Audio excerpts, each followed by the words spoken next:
Hello Clark Steel, this is Adrian. I wanted to give you a quick video on how to add a Hilti tool to your on-track system. First thing you want to do, as with any new tool add, is to use some acetone cleaner. I left you a can of this when I was there about a month ago. You're going to want to prepare the surface, make sure that it's perfectly clean. Every Hilti tool has a designated spot for you to put your Hilti tool or Hilti tag. It's in a good low wear and tear area. It's been protected mostly where we find the most problematic or the least problematic locations. After we do that, you're going to get into your app and you're going to hit Add Item. Now, because this is a Hilti tool, you're going to hit that middle selection there called Hilti Unique Asset. You're going to touch that one because Hilti keeps track of all the serial numbers that we've ever sold or fleeted to you, and it makes your data entry much quicker and easier. From here, you're going to want to add in your serial number from your tool. Leave out any leading zeros. So in this case, on my tool, it said 004811, and I'm just going to put in 74811. If I can only read part of it for whatever reason, I'm just going to put in whatever part of the barcode I can read or serial number I can read, and it will give me a list to choose from based on the tool type. Now I'm going to hit the search button. This happens to be a recip saw with that serial number, so I'm going to click on it. I want to add a barcode. Now when you load in, this is going to look blank, and you're going to add a scan code. I'm going to go ahead and tap on it.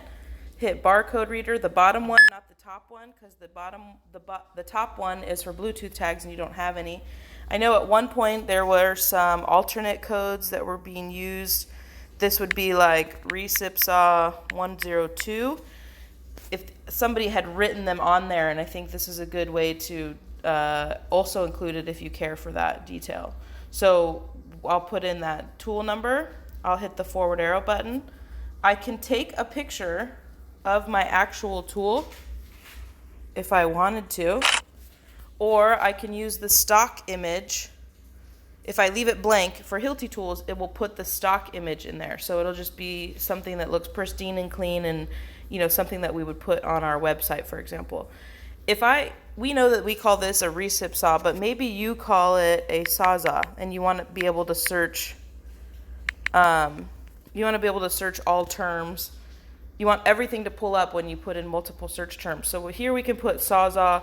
If I research for a recip saw later on or a WSR later on, that will all pull up as long as I put multiple search pieces in there. If you basically call it a drill and it's a drill and a drill is a drill is a drill, then you don't have to fill out friendly name. It's not a required field, as you can see, because there's no red notation next to it. This next one, asset group, you can see is a required field. So if I tap it, imagine this is a file folder, and you want to categorize what type of tool this is. In our case, it's reciprocating saw. If you did not see those tools in there, you could add a group here by pressing that button, the plus sign.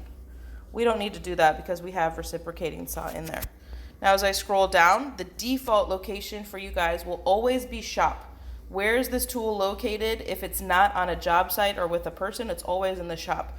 The current location, unless you want to currently assign it to a job site during your implementation this weekend, you would leave current location. You won't leave current location as shop. You can go ahead and change it to whatever job site it is on or it's going to be on. If you leave it as shop, you'll just have to transfer it later, which is fine also. And from this point, responsible person is Kevin Clark, because he's the person I have designated as the shop.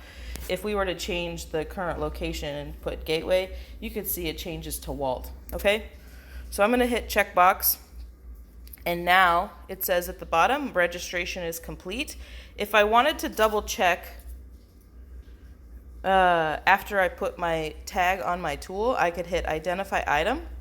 It would pull up, and give it a second. That image always takes an extra second to load up, but it's giving you all the details. Reciprocating saw, current location is gateway, And down here is that detailed information about how long you've had this tool in your system. Is it purchased? What was the PO that you used? All that good stuff. And that's available all from your phone.